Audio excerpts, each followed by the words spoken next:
Have you ever seen a robot vacuum clean your floor all by itself? Or robots building cars in a factory?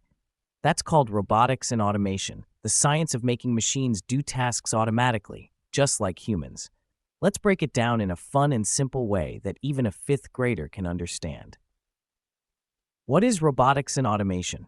Robotics is all about building and programming robots, machines that can do work. Automation means making machines work without humans controlling them every second. Famous definition: robotics is the science of designing, building, and using robots to perform tasks. Oxford Dictionary, quote, "Robots are not here to replace us, but to help us." Unknown. Imagine a robot that can deliver pizza on its own. That's robotics plus automation. Sensors. Let's start with sensors. They are the robot's eyes, ears, and nose.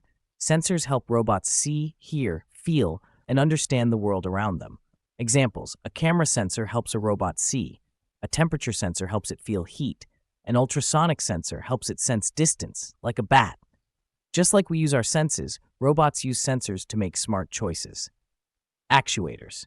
Now let's talk about actuators. These are the robot's arms and legs. Actuators help robots move and do things, like picking up toys, turning wheels, or shaking hands. Example: motors in robot arms or wheels are actuators. They take instructions from the robot's brain and move something. So if the robot is a body, sensors equals senses, actuators, muscles. Path planning. Finally, what if the robot has to go somewhere, like move from your kitchen to the living room? It uses something called path planning. Path planning is how robots figure out the best and safest path to reach their goal.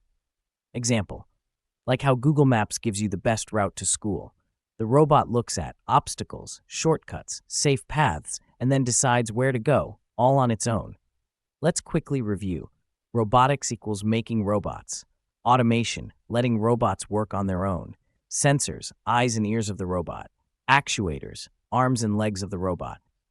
Path planning, finding the best way to move. Put them together, and you get smart machines that can do amazing things.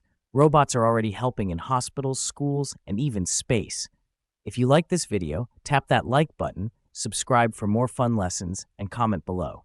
What task would you want a robot to do for you? Stay curious, and maybe one day you'll build the next amazing robot.